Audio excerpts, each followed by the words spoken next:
Well, let's get started.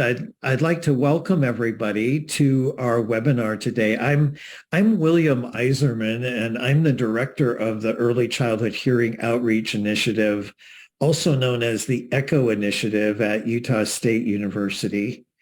And this webinar is being sponsored by the ECHO Initiative and the National Center for Hearing Assessment and Management. Know that this webinar is being recorded. So if anything disrupts your attention to today's webinar, or if you think of people that might benefit from today's conversation, it will be recorded and available on our websites, both infanthearing.org as well as kidshearing.org in the next couple of days. So feel free to share that webinar recording in the next couple of days. When we're done with our presentation, we'll be opening up for questions. So if we haven't anticipated or responded to questions that you have, you'll have an opportunity to do that live with us today.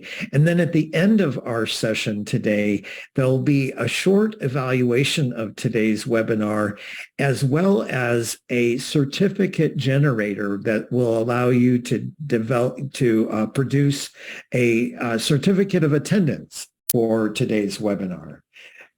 So as I said, the ECHO Initiative is housed within the National Center for Hearing Assessment and Management at Utah State University, where I'm the associate director. And NCHAM serves as the Early Hearing Detection and Intervention National Technical Resource Center, which is funded through a cooperative agreement with the Maternal and Child Health Bureau. Starting in around 2001, and for about 20 years, the ECHO Initiative served as a national resource center on early hearing detection and intervention, with a focus on supporting early Head Start and Head Start program staff in implementing evidence-based hearing screening and follow-up practices. And we're delighted to be able to continue to make our resources available, as well as other learning opportunities, to staff from Head Start programs, as well as to anyone from other early care and education settings who could put these things to use. Now, I'm joined today by Dr. Terry Faust, who is a pediatric audiologist and a speech-language pathologist who has served as a consultant and a trainer with the ECHO Initiative since its very beginning. So welcome, Terry. Thank you, William. Yes, as William has said, William and I, along with other ECHO team staff, as well as many local collaborators, have provided training in nearly every state with thousands of staff from early Head Start, American Indian, Alaskan Native and Migrant Head Start, and other early care and education programs over the years. And we're always encouraged, as we are today, by the huge amount of interest that there is in establishing evidence-based hearing screening programs, really so that children with hearing-related needs can be identified and served. So we encourage you to be a spokesperson for evidence-based practices and share what you're doing with other people. And please share our resources with others as well. You'll notice that on June 21st, we are having an introductory webinar that will be on the topic of evidence-based hearing screening for children birth to 5 years of age. So you can find the link to register for that at kidshearing.org. Share that with folks that really need to have that introduction. If they're folks that you want to have understand what you're doing in your program, or if you want to share the evidence-based practices so that you can inspire others to do the same. Before we go on, I want to give a shout out to our captioners today. That these are real people who are keeping up with what we're talking about here, and we really appreciate their time and talents in being able to offer this service as we try to make our presentations as accessible as possible. Today, we're going to organize our time around many of the questions that you all submitted. We will present some information about these topics, and we'll start with a brief review for our newcomers to evidence-based hearing screening on the purpose of hearing screening and what the recommended methods are. We'll then turn our attention to a review of issues pertaining to the Pure Tone Audiometry method and a question some of you submitted about screening children in the 3 to 5 year age range using this method. Since many of you are getting ready for a new round of screenings, we'll go over some key steps you'll want to complete to prepare for this. And then we're going to review the steps of the procedure and address the questions you raised specifically about Pure Tone screening. After we address any questions you have about Pure Tone, we'll then turn our attention to Otoacoustic Emissions, or OAE screening. So some of you are also preparing for a new round of screening with a group of children using OAEs. We're going to overview the steps of the OAE process, and then we'll review the procedure with some helpful hints for screening that are going to incorporate answers to some of the things you've asked us about. And then we'll delve more into the questions you have about children who may be challenging to screen and other issues you've raised. That will then we're going to turn our attention to the follow-up protocol, which relates to everyone, regardless which screening method you use. It's the same recommended protocol for what you do when a child doesn't pass the screening. We'll address the follow-up steps and questions you've had about encouraging parents to follow up and how to address interfacing with healthcare providers and things like that. We're going to wrap up by reviewing some of the resources that we have available online to help you further address any remaining questions that you might have. And so I'm going to put up a sidebar through our session so you can kind of follow along with what our various topics are that we're going to be talking about. So let's get started. You've likely seen this graphic before. We always like to remind people that the work of the ECHO Initiative is based on the recognition that each day, young children who are deaf or hard of hearing are being served in early care and education and healthcare settings, often without their hearing-related needs being known. Hearing loss is often thought of as an invisible condition. So how can we reliably identify which children have normal hearing and which may not? William, the short answer to that question is that early care and education providers can be easily trained to conduct evidence-based hearing screening, which you can see being depicted here in these photos on your screen.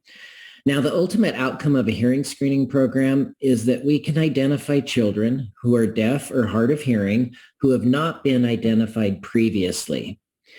So you'll recognize the procedure on the left as being Otoacoustic Emissions, or OAE hearing screening, which is the recommended method for children birth to 3 years of age and is increasingly recommended for children 3 to 5 years of age as well. Now, on the right, you'll see the procedure Pure Tone Audiometry hearing screening, which has historically been the most commonly used screening method for children 3 years of age and older, and which you'll still see in many early care and education settings and providers using. Now, as William mentioned, we'll be talking about both of these methods this afternoon, keeping in mind that the hearing screening process does not diagnose a hearing loss. What it does is it identifies children who need further follow-up evaluation, either by a healthcare provider or an audiologist, with that ultimate aim of diagnosing a hearing loss. A hearing loss that, in fact, exists. And then once we have identified that hearing loss, then connecting those children with the intervention services that they need. So your screening process is really this first important step in that overall process. Yeah, and we like to go over this basic framing right up front, even if we know that you've heard a lot of this before, because this is information you probably need to be able to explain to other people, whether that's some of your colleagues or to parents. So remember, this information is available to refer to if you need a refresher of this, and it's on our website at kidshearing.org. Now, some of you have asked whether you need to be certified to do screenings. That actually tends to be a state-specific issue. We don't know of any states that require that, but there are some state guidelines that can influence your practices. So we encourage you to check that out. And a good way to do that is by contacting your state's newborn screening office or newborn hearing screening office, or the Early Hearing Detection and Intervention Coordinator, also known as the EDI coordinator. And we have a link to those offices on our website, which I'll be showing you in just a bit. Now, some of you have asked how we can be more effectively encouraging of parents to follow up when a child hasn't passed a screening. And one way to do that is to share information about the incidence of hearing loss and the fact that a child's hearing ability can change at any time, often without us even recognizing it. About 3 children in every 1,000 are born with a hearing loss, deaf or hard of hearing. Now, most newborns in the United States receive a screening for hearing loss using evidence-based methods, most often before even leaving the hospital. But screening at the newborn period isn't enough. The research suggests that the incidence of permanent hearing loss actually doubles, if not triples, between birth and school age, from about 3 in 1,000 at birth to about 6 in 1,000 by the time children enter school. Yes, William. So what this means is that we can't only screen for hearing loss at birth. We need to be screening throughout early childhood because hearing loss can occur at any time. It can occur as the result of illness, physical trauma, or environmental or other genetic factors. And this is often referred to as late onset hearing loss. And that just simply means that it's acquired after the newborn period. And again, similar to subtle changes in vision that can occur for any of us, a child can experience a change in hearing ability that we want to identify so that they have full access to language and all of the information that they're to be exposed to as they learn and grow. So screening, like I said, is just the first step in the process of identifying a disability such as hearing loss. And since no screening method is 100% effective in identifying possible areas of concern, parent or caregiver concern always overrides a passing screening result, no matter what the screening method was that was used. Any conversation we have about screening and follow-up should always begin with a reminder that screening methods aren't perfect, right, Terry? And that Absolutely. whenever a parent or care provider expresses a concern about language or hearing, children should be referred for a more thorough evaluation, even if the child passed the hearing screening. And that's true even with the highly reliable hearing screening methods we're talking about today. Yeah, exactly. And then we also want to acknowledge right up front that for any number of reasons, there's going to be that occasional child that you just can't manage to screen. After you've tried everything you can do and you've tried to have a colleague try to screen as well, if possible, you'll be faced with the dilemma of what to do. I just couldn't get this child screened. And here's our recommendation about that question, which some of you raised. And it's this: if you aren't successful screening a child, refer the child to someone who can. And often that will be a pediatric audiologist. So keep in mind, sometimes the children you may have difficult difficulty screening are actually the very ones who may have hearing loss. So we really don't want to skip them and then just try next year, for example.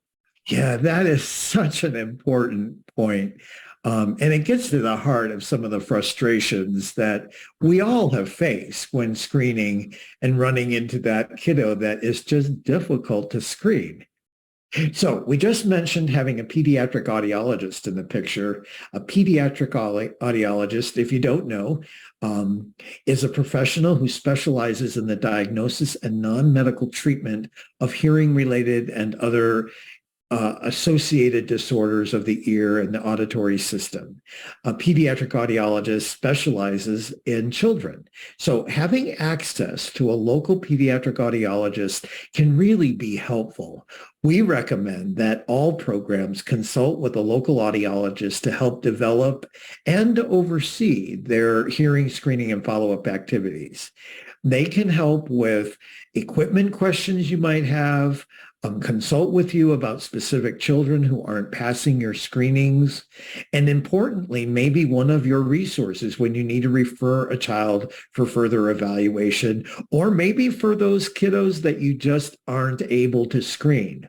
Now, on our website, kidshearing.org, you'll find the link for Find an Audiologist, which should help you do just that. Thank you, William. Now, some of you have submitted some very specific questions about error messages that show up on your equipment. And that'll be difficult for us to address individually in a group setting remotely like this. But you should be able to pose those questions to the person who sold you your equipment. While equipment distributors and salespeople are not who you should look to for the comprehensive training that you need to develop your screening program, they can absolutely help you understand your equipment functions, the error messages, and things like that. So having access to both a pediatric audiologist, as William said, and a good relationship with your sales rep can be helpful for different reasons. So I'd like to just encourage you to have their contact information ready for when you need it. And sometimes the equipment manual can help you as well. Harry, while we're on that topic, I want to just jump forward really quickly. Some people have submitted questions about screening children with PE tubes. So let's just answer that question right now. What do you say, Terry? Yeah, so right up front, I'm going to say, so yes, you absolutely can and should screen whom you know have PE tubes or pressure equalization tubes. It's one of the ways that we can find out if the tubes are actually doing the job they've been put in to do. Children with PE tubes should pass hearing screenings if the rest of their auditory system is functioning normally. So the tubes would be functioning and the system functioning. For those of you that are using the OAE method, you'll want to look at your equipment manual to see if you have to push an extra button to adjust the setting for screening an ear that has PE tubes. So be sure you check that out. Some equipment does require a temporary adjustment while other brands of equipment do not. But yes, you can and should screen children with PE tubes. Okay, so we have two screening methods we want to talk about by way of big picture. If you're responsible for children who are under 3 years of age, the recommended method is categorically OAE screening, which you see on the left here. If you're responsible for screening children 3 years of age or older, historically, as Terry mentioned earlier, Pure Tone Audiometry has been considered the recommended method for this group. This is that headset screening where the child raises a hand or performs another task each time they hear a sound that's presented into the earphone. You see this method on the right here. Now, some of you have asked why some programs are no longer using Pure Tone Audiometry with a 3 to 5 3-year-old population and have switched to OAEs. And that's because there's a growing recognition that although the Pure Tone method has been the most widely used method historically, it may not always be the most feasible method to use with some of these younger children. So the research shows that about 20 to 25% of children in that 3 to 5 year age group can't be screened with this methodology because they just aren't developmentally able to follow the directions reliably. And that's really been our experience as well. So in those instances, OAE screening is the preferred method for these children. And as we emphasized a moment ago, we want to screen every child. So even the ones we find challenging to screen, right?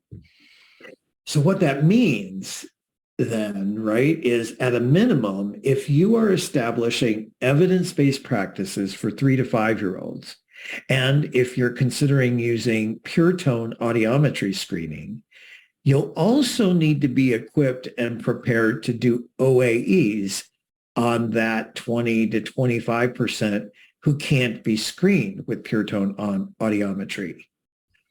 Or alternatively, if you're using pure tone screening, you'll need to have some other means for systematically referring that 20 to 25% of children to audiologists who can perform the screening, which frankly can be a little bit challenging in its own right if we are referring 20% of the children we have to an audiologist, just because audiologists are not that plentiful and there isn't a lot of time for them to do screening. But you really do need to figure out a plan for that 20 to 25% in that 3 to 5 age group.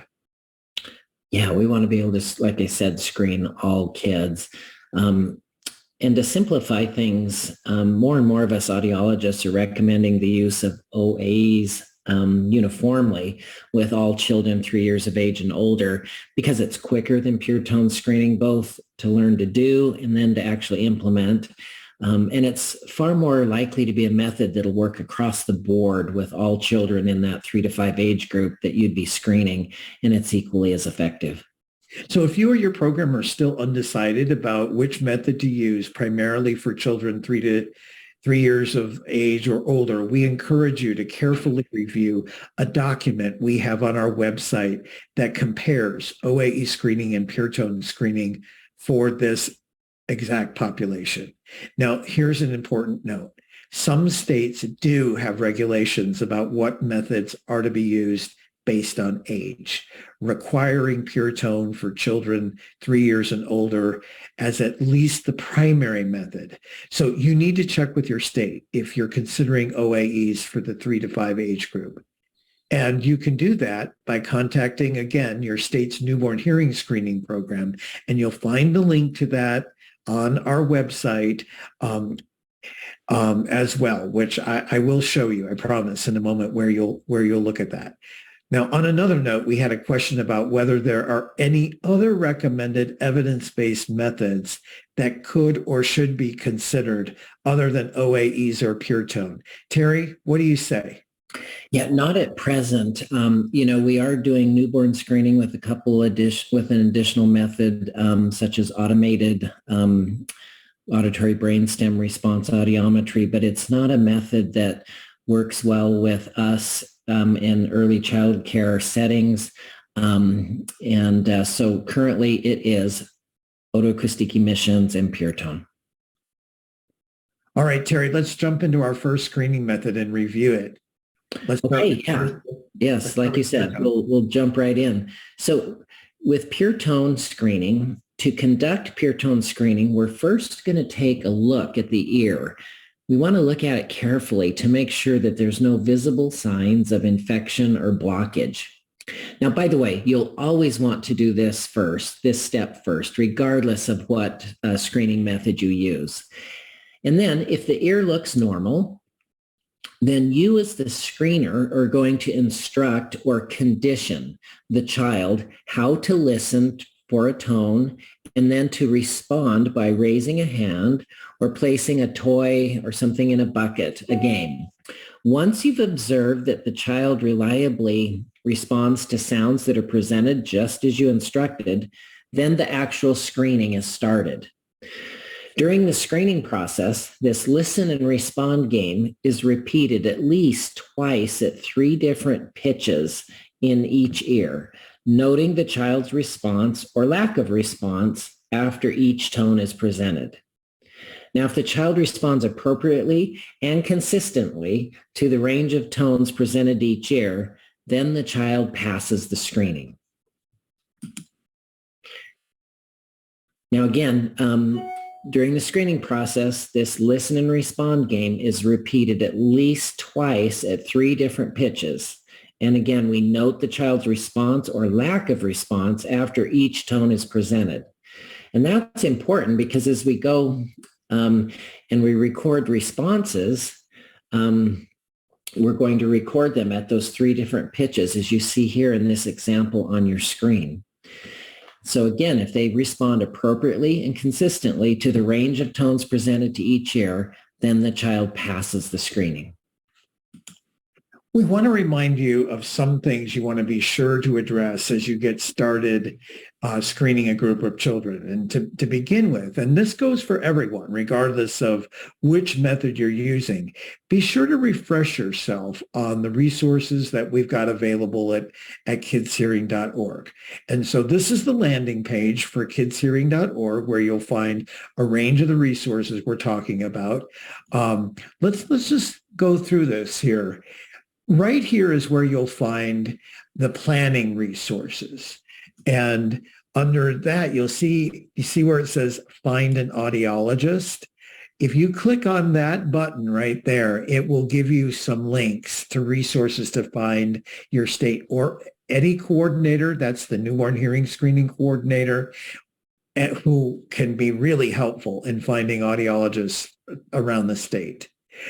In the next group of resources, this is where you can find the access to online training courses for OAE and Pure Tone Audiometry training. So check those out if you're not familiar with that. That's the Learn to Screen courses. In the next area, you've got resources for preparing to screen, checklists, letters to parents, documentation forms, our protocol and guides, letters to referral letters, just about everything you need to implement a hearing screening and follow-up program. And then lastly, monitoring and tracking progress resources. So get acquainted with those. And there we have those resources both for Pure Tone and for OAE screening. So as you prepare for a round of screening using the Pure Tone method, you should walk through these steps and make sure that you're not overlooking any of them. You'll look at things like setting up the environment, doing a sound check, making sure you have all of the material supplies that you need, checking your equipment and setting up the environment where you're going to be doing the screening, testing out that equipment and making sure that it's all operational, and making sure that your headphones are working and clean, and that you've done a listening check on them to make sure that they are operating appropriately. This gives you the actual steps to go through in conducting a listening check. So check out this checklist and make sure that you've walked through each of these things prior to a screening session to make sure that the screening you're about to do is actually based on a knowledge that the equipment is actually working well and that you have the environment controlled so that you can conduct the screening without disruption. So, Terry, we pointed out that there's a conditioning process prior to the actual screening. And some people on today's webinar have asked how long that conditioning process should take as a part of the total screening. Can you comment on that? Yes, well, there's some individual variability. Children who are going to be successfully screened using the Pure Tone method, they ought to be able to be screened in about 10 to 15 minutes max. So in that time period, the conditioning should not take much more than 5 minutes, hopefully less. If you can't condition a child in that amount of time, then you should probably consider using your backup plan, which is either to do the OAE, hopefully right then while you have the child there, or you could try on another day if you have the flexibility to do that. Just remember that if you can't screen the child, then you'll either need to do an OAE or refer the child to someone who will be able to successfully screen the child, probably a pediatric audiologist. And as we said earlier, remember that some children who have hearing loss could be the very ones who are the most difficult to condition to do the screening. So one way or another, we want to ensure that every child is screened. Now, once the child is conditioned, they've learned the response, then you start the actual screening process. And like we said earlier, during that screening process, this listen and respond game is repeated at least twice, 3 different pitches on each ear. Again, noting their response or lack of response after each tone is presented. If they respond appropriately and consistently to the range of tones presented to each ear, then they pass the screening. Now, it's critical that you follow these steps exactly, and we recommend that you always start with the right ear, just to avoid any confusion for yourself. If that becomes your habit, you'll avoid confusing those ears. Now, the goal of the screening process is to test the child's hearing, like we said, at 3 pitches or frequencies. And those frequencies are 2,000, 4,000, and 1,000 hertz. And we test in that order. Now, the volume level during the screening must be set and remain at the 20 dB level during all these tone presentations. You'll screen the right ear first and then the left. Now, in order for each ear to obtain a pass result for each frequency, the child must indicate that correct response at least 2 times, giving the child no more than 4 tries to get it right. In order for the child to pass the screening overall, they must get a pass on every pitch in both ears. So if this is unclear to you or if you need a refresher, we really encourage you to seek some additional training and practice with this because it's really critical that you understand it. And the training resources linked to on kidshearing.org, they'll go into detail on all of this. Now, what you're seeing here on your screen is an example of the actual screening steps that must be documented for each ear as you screen. And based on these results, then the screener determines if each ear passes or not. The device itself does not provide a result, as is the case with OAE screening. So you want to be sure you document the results as you go, just as you see here. And our screening form permits you to do just that. This is the screening form that you're welcome to download and use from our website. It takes you step by step through all the processes of pure tone screening that Terry just outlined, helping you to follow these steps exactly. You'll notice that the form also includes the rules for obtaining passing results over on the right. So if you don't remember, you just look at the form. Terry, one of our questions from our participants was, what if a child does fine in responding at first, but then as you're continuing with the screening, they become distracted, or you observe the child is no longer engaged in the screening, say after the first couple of pitches? What do you do? Oh, sure. That's a great question. That can happen. So what you want to do is you want to be sure to document that as far as you got. So document as far along in the process as you got. And then you could do one of several things. You can use your backup method, the OAE instead, or you can come back to this child on another day and continue where you left off. Making sure, however, that you always start by repeating that conditioning process before you continue with the actual screening steps where you left off. You'd have to do that same thing, Terry, right? If there's a sudden increase in environmental noise, for example, that's outside of your control.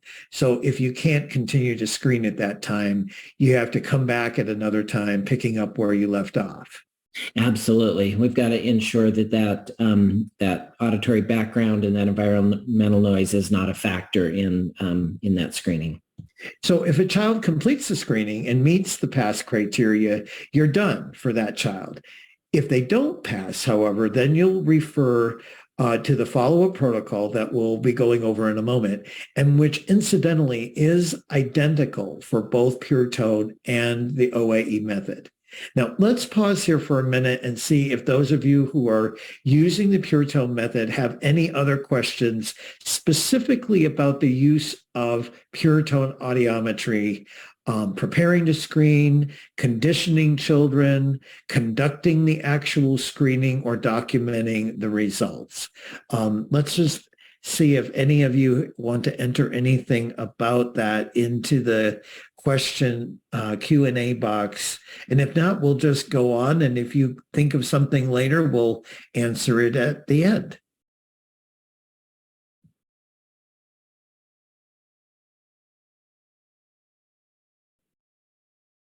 Yeah, I don't see any. Well, good. I'm sure you're doing all really well. This is real. Pure tone screening is hard because in part of all the lack of automation. And so you have to manually step through all of this while you're operating equipment, managing children's behavior, following the protocol, and documenting those results. It's a lot to do. And I think that's one of the other reasons that Terry didn't really mention why there is a sort of movement toward doing OAEs on this older population, because it's simpler, especially with these older children who are going to be more cooperative in having OAE screening done with them. Okay, remember, you're going to find our helpful resources about Pure Tone screening on kidshearing.org, which you'll find right here. Okay? That's where you'll find training resources if you need training. And then the other things that we talked about briefly before. So be sure to get acquainted with what's there, especially if you're feeling the need to develop something like a letter or a referral form or something like that. You may just very well find that that resource or something close to what you're needing is already there. You'll notice also that there is a checklist for Pure Tone screening. We have them for Pure Tone and OAE screening, which is a quick overview of all of the steps that you go through from preparing, getting ready for screening, to the conditioning phase, all the way through the screening and documentation phase. So you'll want to look at that resource on our website as well, and maybe have that with your equipment just as a refresher. Okay, now let's turn our attention to otoacoustic emissions, or OAE screening. As we've already said, this is the recommended method as an evidence-based practice for children birth to 3 years of age, and as we've said a number of times now, increasingly for older children as well. Terry, tell us walk us through this method just as a review. Yes, again, so like I mentioned earlier, with any method that we're going to use, we're going to first take a thorough look at the outer part of the ear to make sure that there's no visible sign of infection or blockage. We want to see if the ear appears to be normal and healthy. After that, a small probe on which a disposable cover has been placed is then inserted firmly into the ear canal. And a button is pushed on the equipment to start the automated screening process. The probe that sits in the ear, it sits independently in the ear, so we're not holding it. It delivers a low volume sound stimulus into the ear. And a cochlea, or the inner snail-shaped portion of the ear that you see here, an inner ear that is functioning normally will respond to this sound by sending the signal on through the system to the brain, while also producing an acoustic emission. And this emission is analyzed by the screening unit. And in approximately 30 seconds or so, the result will appear as either a pass,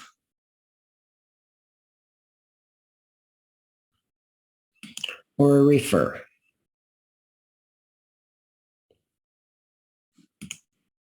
And every normal, healthy inner ear that produces an emission that can be recorded in this way.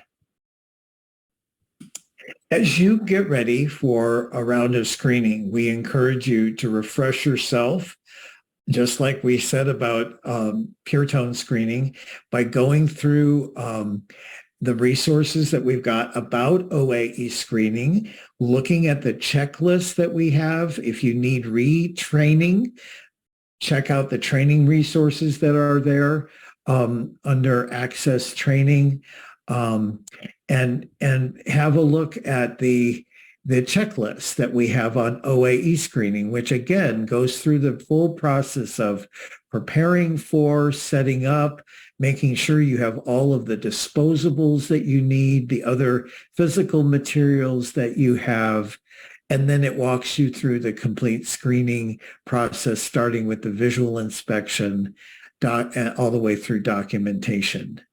In addition to the list of steps of the screening process, you'll want to make sure that you've paid close attention to having all of the supplies you need in advance. Remember, with Pure Tone or with OAE screening, you need to have those disposable probe covers, and you'll want to order them in advance. And you'll want to have some adult-sized probe covers as well, so that you can test the equipment on yourself before each screening session to make sure that it's operating properly. You want to also make sure that your equipment is calibrated on an annual basis, and to make sure that you have the benefits of whatever the latest updates are from a software perspective.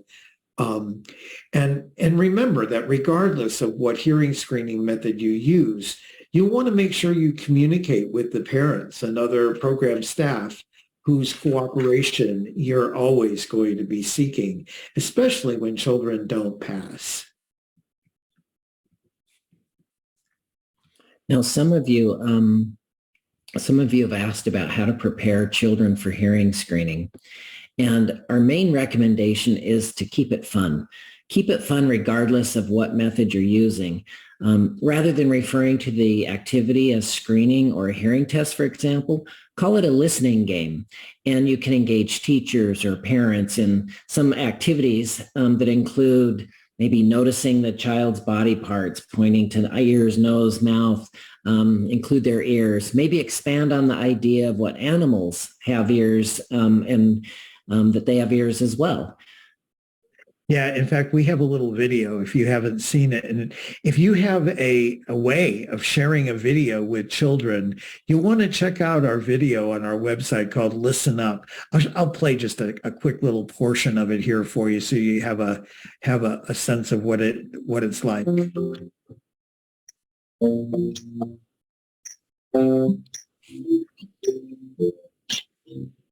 The doggy's ears stand up.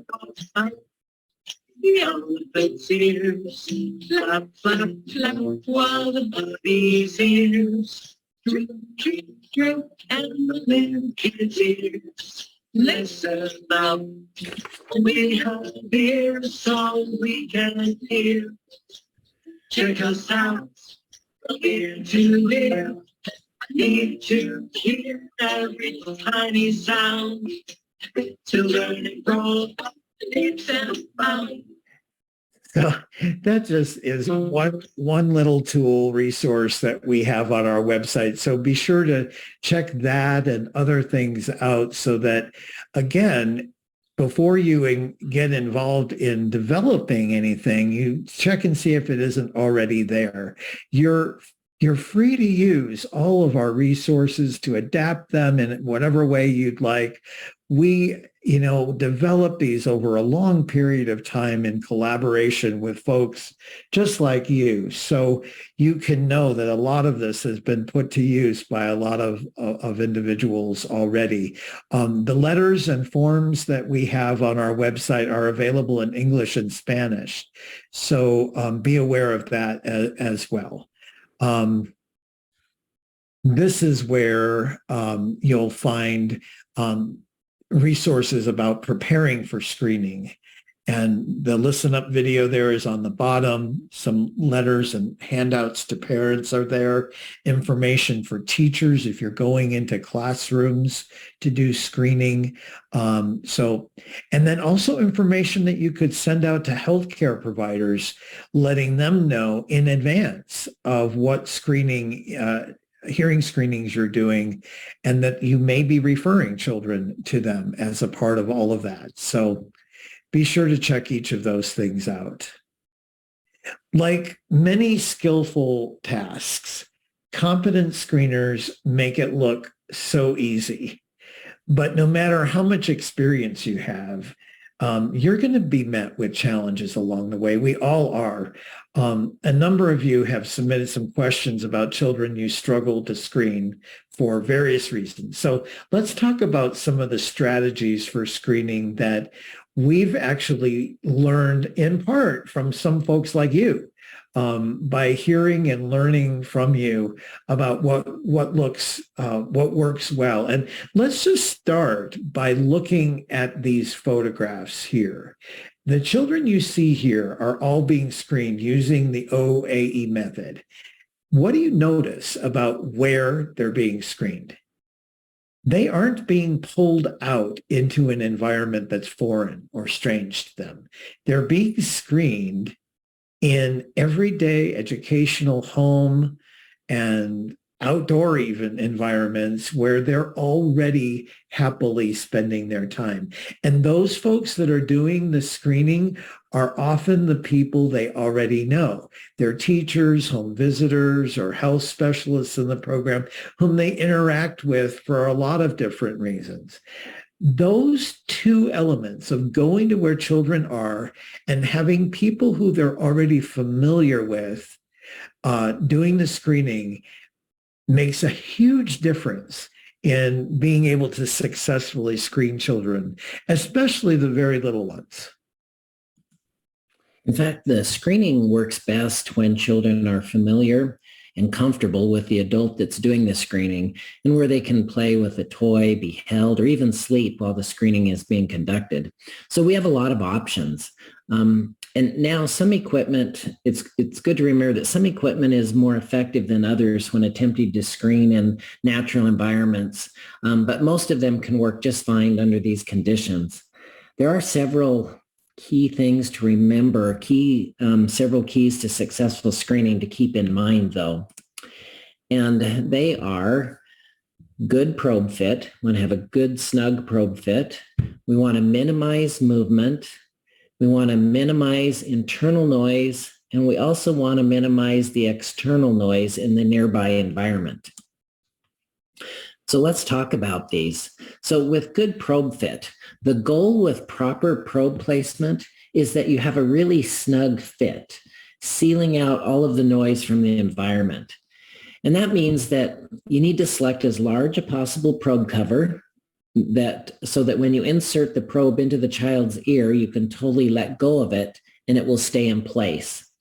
In fact, you have to let go because if you hold on to it, your touch can loosen it, allowing more noise to get in and disrupt the screening process. They're made to be self-seated. So as you select probe covers, always aim for the biggest ones that will fit in the child's ear canal. There's no great secret aside from experience and being able to make a good probe cover selection. So practice. Now, some brands of equipment, Terry, right, have what are called compressible foam covers, which tend to be the easiest to achieve this success. So if there are foam covers available for your particular equipment, you'll want to try those, especially if you're having trouble with getting a good snug fit. Oh, let me interject, William. A little aside about probe covers. You can only use the probe covers that are made and intended for your device. Even though you may see others on the market, you can only use those made for your brand of equipment. They're made and calibrated for your equipment. If you don't, you can get inaccurate results. Now, some of you have understandably expressed concern that you're worried you could hurt a child, especially when inserting that probe. Yeah, William, and we understand that concern, but I'd like to assure you that these probe lengths have been carefully designed so that that's not possible. Now, a child with a active ear infection or ear pain may experience pain with a probe insertion, and that's one of the reasons we do want to carefully inspect the ear prior to doing a screening. But otherwise, the probes won't go in deeply enough to harm the child's ear. On our website, we've got some videos that are available through the online training that demonstrate probe insertion, showing, as you see in this photo, how to pull back the ear, the outer part of the ear, inserting the probe in the direction of the child's nose, and then giving it a slight twist to get it snug. And then we always let go. That's right. Yeah, you always let go and it should stay put. You want to make sure also that the cord has been clipped to the child's clothing so the weight of the cord doesn't pull the probe out of the ear. Those both are two essentials for getting and keeping a good probe fit. Yeah, Terry, I think one of the mistakes or errors we've sometimes observed is people forget about that clip. And it seems like it's not that important because it's not technical, but it actually is so important because it takes the weight of the cord off of the probe. And otherwise that cord can just kind of pull that thing out of the ear. Yeah, Now, especially as they move. And I also like to clip it in the back, up and out of their way. Just one more thing to keep out of the child's, the things they're worrying about. yeah, so they can't reach and pull it out of their ear.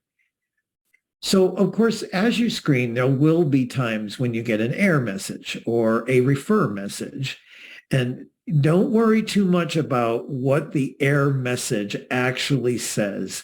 Because of this, regardless of what the specific error message is, you're most likely going to do the same thing as a response and then try again. You're going to reposition the probe. You're going to reduce external noise. You're going to check for wax in the probe and clean it or replace it with a new cover. You're going to quiet the environment and you're going to reduce the movement of the child. And you're going to use a unique, interesting toy to distract the child. And if necessary, you'll elicit the help of another adult or screener to accomplish all of those things. So don't get too hung up on what the individual error messages are that you're reading, and just worry mostly about doing these things in response. Would you agree with that, Terry? Oh, absolutely. We always recommend try again and pay attention to these factors. Now, we've also received a number of questions asking for suggestions on how to screen children who are just challenging. They're challenging to get to sit still or for whom we just can't seem to complete a screening. So we'll go over some strategies, and then if you have any additional questions, we can take those. So there are several strategies in our experience that'll help make it a positive experience for the children and for you.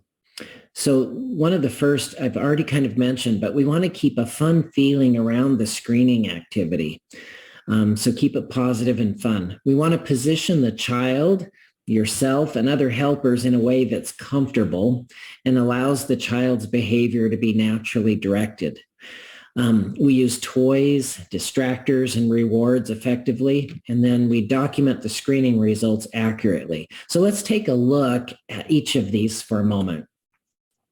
So creating a fun feeling around the screening, that involves establishing rapport with the children. So for example, you may tell a child you're going to play a listening game and include another adult as the first person to be screened, placing the probe near their ear and asking them if they hear the little birdie, for example. If you're working with a group of children, ask the teacher for suggestions on which child might be the most cooperative and should be screened first. We use that to just set the tone, a good example for the children to follow.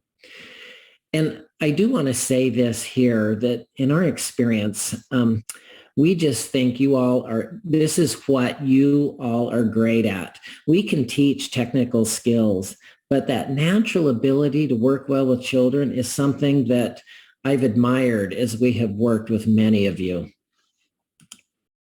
Now, when eliciting children's cooperation, you still want to tell them what you're going to do rather than ask them if they want to participate, because you do need to get the screening done. Yeah, this is actually really important, William. We don't want to give them the opportunity to say no. So you direct the screening. You could even suggest to the other children that they have to wait their turn, just like they would for any other presumably fun activity. This often creates the desire to participate and to, quote unquote, be next. So be sure to use terms. Think about your words and use terms that describe the activity as fun and interesting, and avoid phrases like, I'm going to test your ears, or stating that the activity won't hurt or won't be painful. You don't even want to bring the possibility of pain or discomfort up, because you're likely to get a response the minute they hear that is going to be counterproductive. Yeah, exactly. Now, moving on to positioning, you want to position yourself to the side of or slightly behind the child. That gives you good access to the ears to help facilitate that good probe insertion. If possible, have another adult hold the child snugly, or keep them distracted, keep their hands occupied with another activity. It's absolutely great to sit on the floor at a child's level. Having some good toys as distractors is always helpful. You want to present novel and new toys and distractors right at the moment when you most need the child's cooperation. When they lose interest in one toy or a distractor, then quickly present another one. Sometimes a gentle caress or playful touching game can distract the child from the sensation of the probe in the ear. So just tapping them on the forehead might be enough to just get their attention off of something that's a little strange that's going on in their ear. Yeah, introducing something else that captures their attention through another sense can help distract them from that. Also, consider playing a child song on a portable music device, such as presenting an earbud to the ear that's not being screened. Now, once you're complete with a given child, you want to reward the child with praise, and if desired, with a sticker or some other reward, making sure that that same praise is given no matter what the screening outcome is. We're just rewarding everybody for their cooperation and engagement. Yeah, and another thing I'll add is that it's really helpful if you have the ability to screen in teams. So where one adult can manage the child while the other one is focused on completing the screening. And that advice applies mostly for the really little ones, right? Yeah. As children get older, you won't need that quite as much.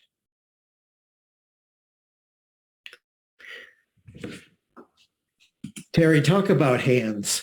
Children seem to always have busy hands, and that's one of the main things we want to control during the screening process. Absolutely. A really important strategy is to keep those hands away from the probe or the cord and pulling it out. So be ready to redirect the child to manipulate an object. You can simply have them grasp your finger or hand. I often will just directly put toys right in their hand and show them how they work, but we want to keep those little hands busy and away from pulling on the probe. We also want to offer children choices about where to sit or what toy to play with, but we don't offer a choice about whether to be screened. Back to that, the advice William gave about we don't want to give them that opportunity to say no. Now, you can familiarize the child with the probe before attempting to insert it into the ear by touching it to their leg or arm or hand or cheek, pointing out how soft it is. For some children who may seem a little reluctant, spending a little bit of time just helping them see what it is you're doing can be a worthwhile investment of time. You could also elicit the child's help in pretending to screen one of their dolls or a stuffed animal. Now, sometimes a young child will cry when the probe is inserted. You don't want to automatically remove the probe, even though that might be your impulse. Instead, see if the child will relax with the probe still in the ear.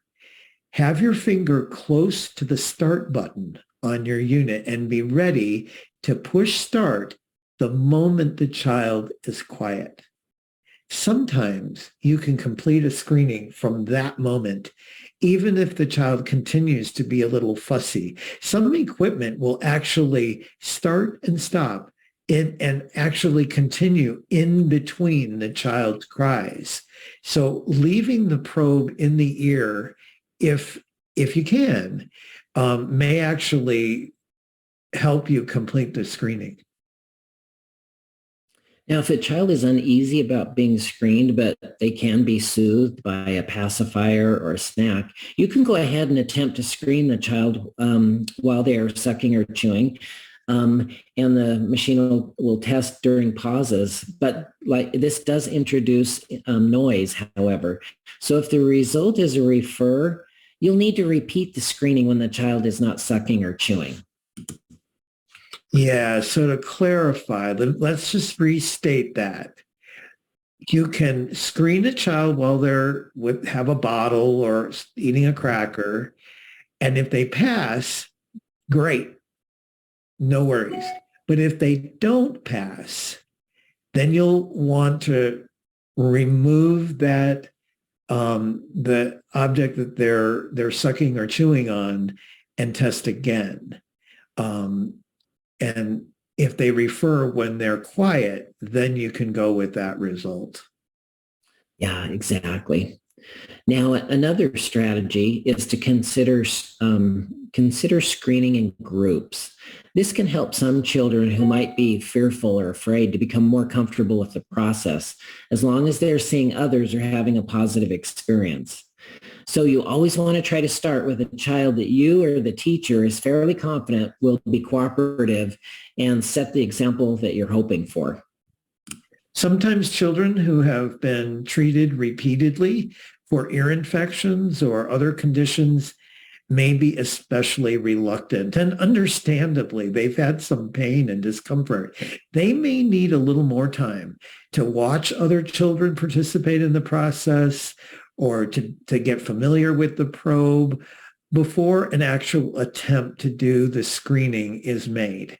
And maybe it isn't even on that same day. Maybe they need to watch it and have it on another day.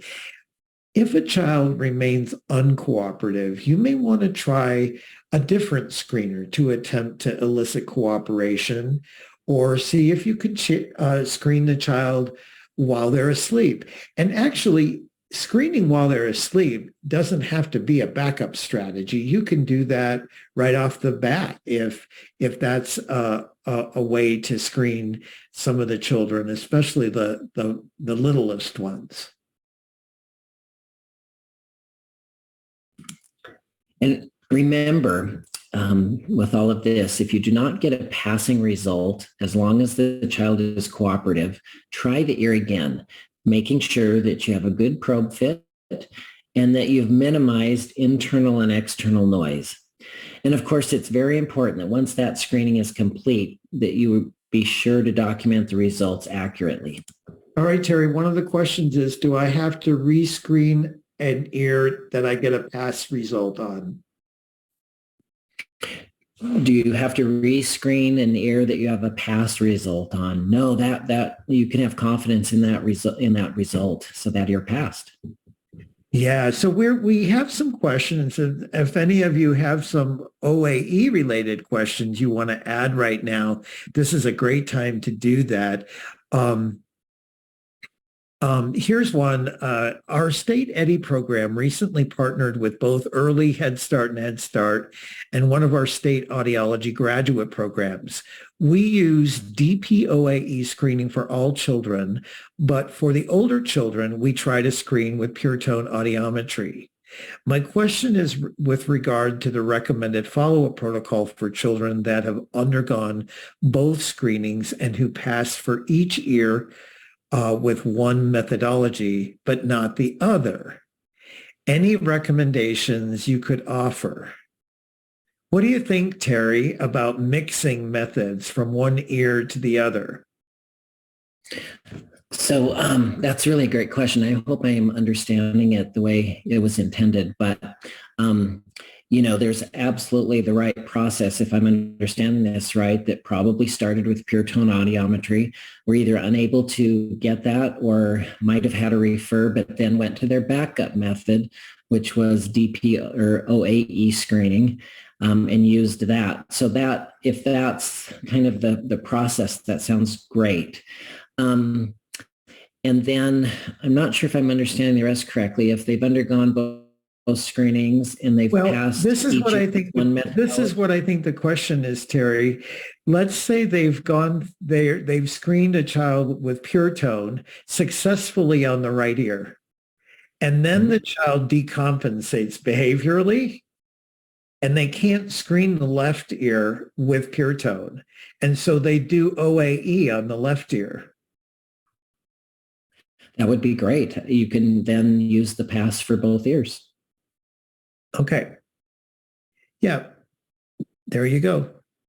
All right. Next question. Often, let's see, OAEs are often unable to detect minimal to mild hearing loss. What screening level, DP, are you comparing OAEs to pure tone screenings? So I think, as we said earlier, there's not any one, perfect screening method. And so our goal is to screen those children that we can't. So with, no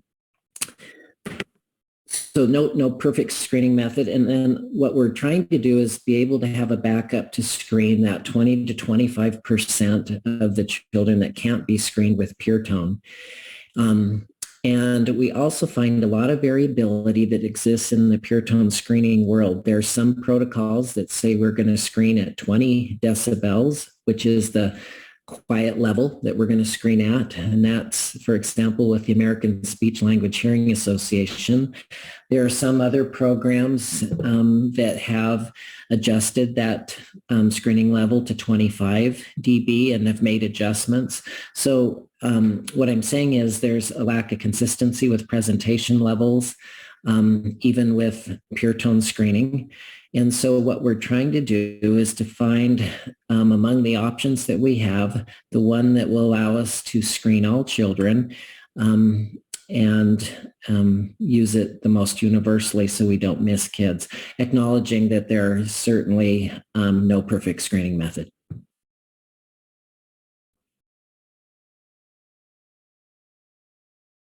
Sorry, I was muted. A couple of other quick questions before we move on to the protocol and documentation. Is there a standard probe cover color for certain ages? And the answer is no. There are not. Each manufacturer just kind of randomly picks colors for their probe covers. Terry, here's one for you. Teachers are hesitant to let me screen our early Head Start children while they're sleeping. Any advice or words to use to help encourage them? I'm struggling to get this age group screened because they're very wiggly. Absolutely. I can feel your frustration to be able to get that done.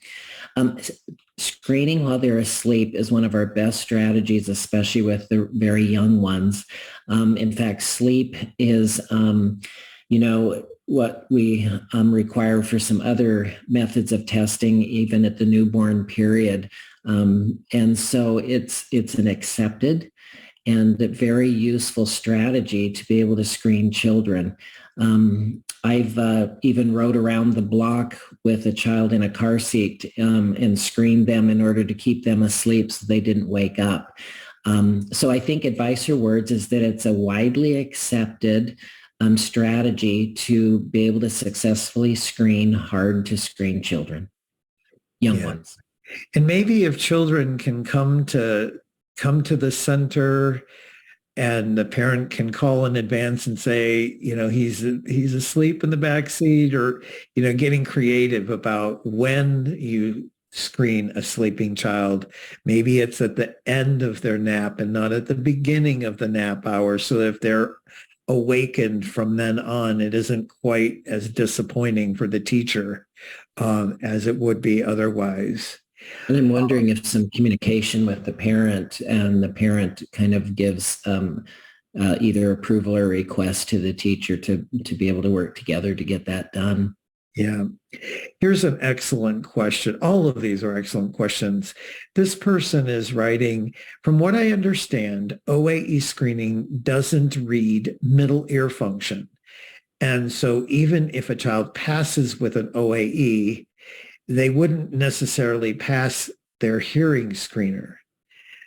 Wouldn't an automated tympanometer be more important? So Terry, there's some points of clarification here about how middle ear interacts with the screening of OAEs. Can you explain that briefly? Yes. So tympanometry is, I'm just going to mention it first, is a test that looks strictly at middle ear function. And incidentally, we originally used it in our protocol, but what we found is those children that had middle ear disorder were not passing their OAE. And we ended up with the very same referral pattern happening.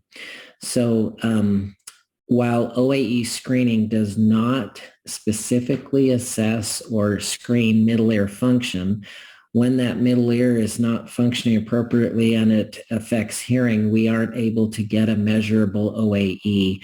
And so we still rescreen according to our protocol and the timeframes that would still have been had tympanometry been included.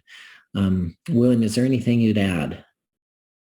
So our hope is that when a child doesn't pass an OAE and they are screened a second time 2 weeks later, they are referred for middle ear evaluation at that time.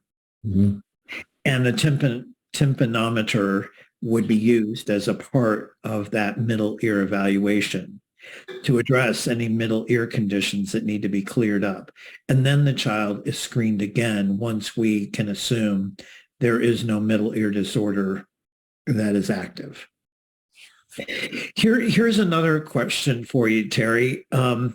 If children are being seen regularly at the doctor's office for well child exams from birth to 2 years of age, should we still screen at the age of 1? Yes, absolutely. And the reason being is even though they're being consistently screened, what's that? Seen. Yeah, thank you. If they're being consistently seen or having those well child visits, hearing screening itself is almost always not being conducted. Now, there could be a few providers' offices that actually have the equipment and the ability to screen, but we have found that is really not happening. An ear check where we look at the ear with an otoscope or an ear light and look at the physical parts of the ear is actually not a hearing screening. And in most cases, it's because it is not being done that it's important for us to screen. Yes, and this relates to another question we just got, saying many of the times we receive an incomplete hearing exam, or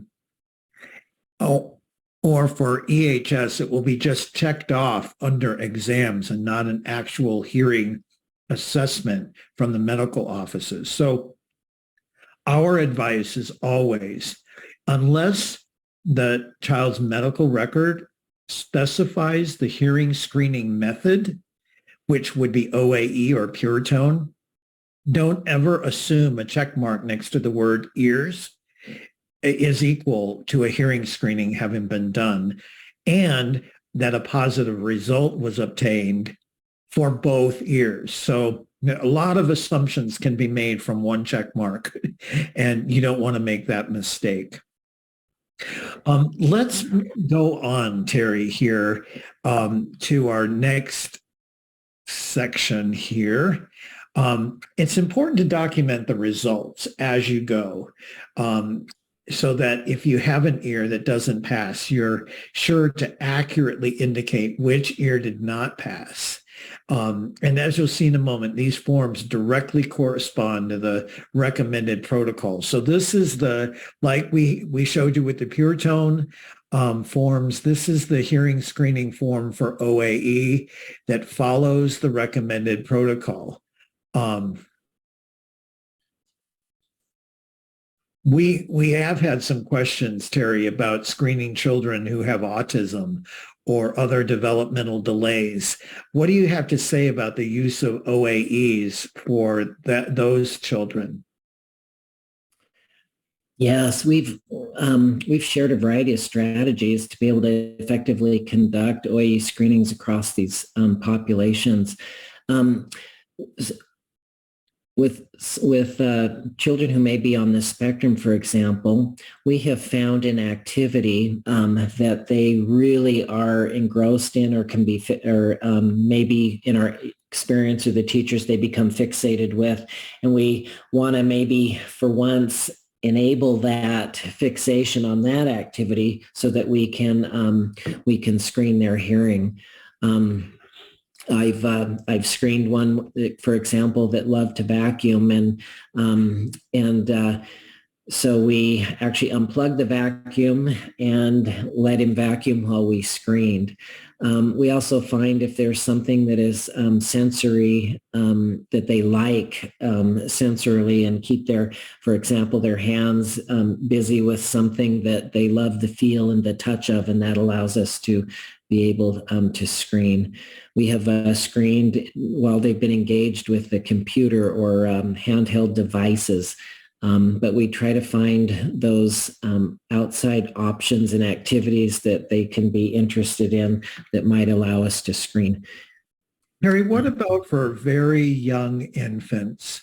We have a question asking if you have any helpful tips for successfully screening infants. Yeah, one of them has been mentioned prior. It is similar to eating and sucking, but we have successfully screened infants while they're nursing or feeding on a bottle. When they first begin to feed, they're hungrier, and so we usually can't get the OAE done at that time. But when they're getting towards the end of their feeding and a little more satiated, and that time period between sucks slows down, we're often able to complete the screening successfully. Sleep is also great with young babies. We may actually work and talk with the parents about a little bit of sleep deprivation, waking them up a little earlier, keeping them awake a little bit longer. And then when they fall into that deeper sleep, then we want to try and screen them. So you can really work with the parents to find, for example, when's their usual nap time, and we might schedule that screening during that nap time. And I've mentioned this before. I've actually brought the equipment to the car and screened them in their car seat while they were asleep, so we didn't even have to move them and wake them up.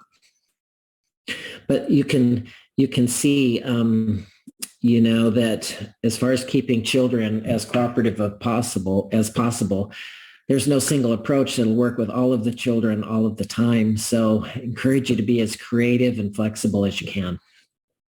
So our best screening efforts are only worthwhile if we implement effective follow-up. So let's go through a quick walkthrough of the follow-up protocol and see if you have any questions about that.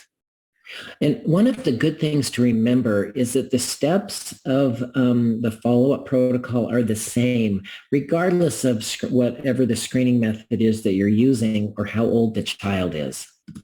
There's one main rule to remember. The screening and follow-up process is complete when either the child passes the screening on both ears or the child receives an evaluation from an audiologist and you've obtained those results. So the screening and follow-up protocol and the accompanying forms that we have for you to download walk you through this actual screening protocol follow-up process. If an ear passes the first screening, the process, as I said, is complete for that ear. If the ear doesn't pass, after several attempts during the initial screening session. We can't be sure why. Sometimes it could be due to screener error or a temporary condition like a head cold. So it wouldn't be practical for every child who doesn't pass that initial screening to be referred straight to a healthcare provider or to an audiologist. So Terry, several participants have asked about how a head cold or congestion can affect screening outcomes. This is where we might see that, right? Can you just explain that briefly? Yeah, absolutely. And this is actually related to the question on tympanometry that came in a little bit earlier.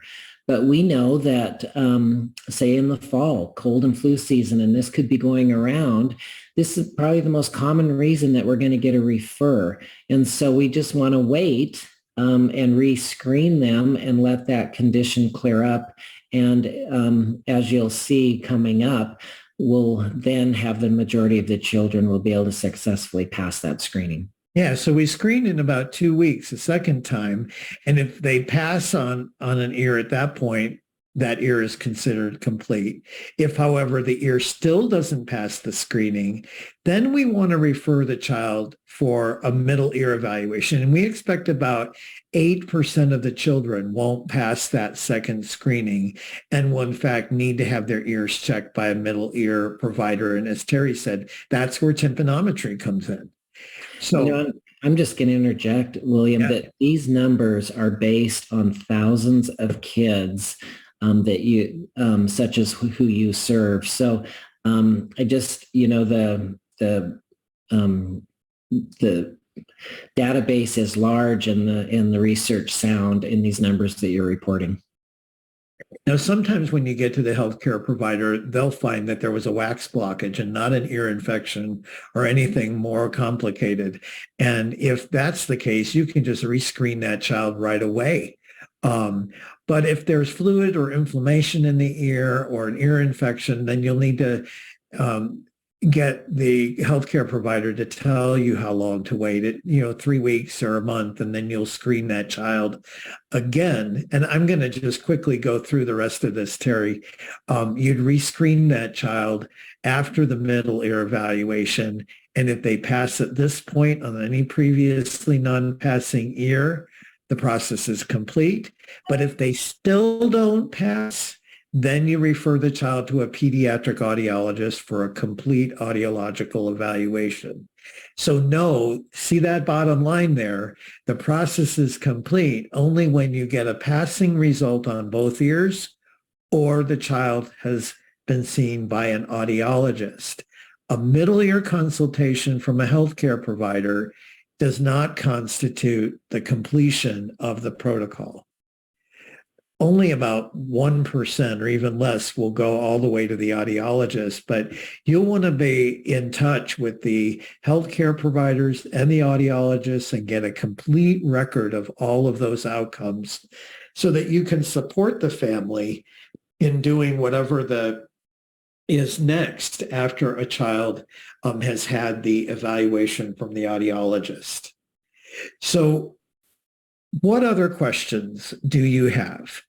We want to make sure that you're aware of all of the resources that we have on our website. We've talked about them a fair bit. We've talked about the importance of documentation and making sure that you don't spend time developing a form or a letter or an information sheet that may already exist. So take a little bit of time and check out what is there in case there's something more that could support your efforts. Any other questions we can address that would help you as you move forward? Remember that we know that you have a lot of turnover in your programs, and we know that some of you will screen intensively at one part of the year and maybe not very intensively or at all for, a number of months. So refreshing yourself on the training can really be helpful. The training resources that are available through kidshearing.org on learntoscreen.org are able to be accessed on your time schedule. So you don't have to wait for a webinar to be offered or some live presentation. If you have a new staff member coming in, they can be brought up to speed. So do check those resources out. It's always great to have a local pediatric audiologist who can also come and screen with you or give you feedback after you've completed the training to make sure they're able to give you some helpful hints, correct anything that you didn't quite pick up on from the training. So the combination of the online training and the course and the consultation and guidance from a live experienced screener or audiologist can really work well to help you adhere to all of the requirements of whether it's pure tone screening or OAE screening. Keep in mind that being evidence-based is not just having the right piece of equipment. It's about using that equipment according to the guidelines that have been set forth for how the equipment is to be used, and having a follow-up process in place that enables you to adequately follow up when children don't pass. That's what makes this evidence-based practice. So Daniel is going to put in the chat field for us the link to our survey, and the place, if you click on that Qualtrics link, it will also generate a certificate of completion or attendance, I should say, a certificate of attendance in today's webinar. So take a moment, if you will, to do that. Remember that we've got a webinar on next Wednesday at the same time that is an introduction to evidence-based hearing screening. So if you or others that you work with would benefit from that, we encourage you to go to kidshearing.org and look for the registration link for the introduction to evidence-based hearing screening and evaluation practices for children ages birth to 5, and register there, and we will see you on January 21st. Thank you, everybody. Great questions, and kudos to you for doing so much to support the development of the children that you get to have an influence over. Terry, thank you. Thank you, Daniel, and thank you to our captioners for your skills, time, and talent. Again, this has been recorded and will appear on kidshearing.org in the next couple of days.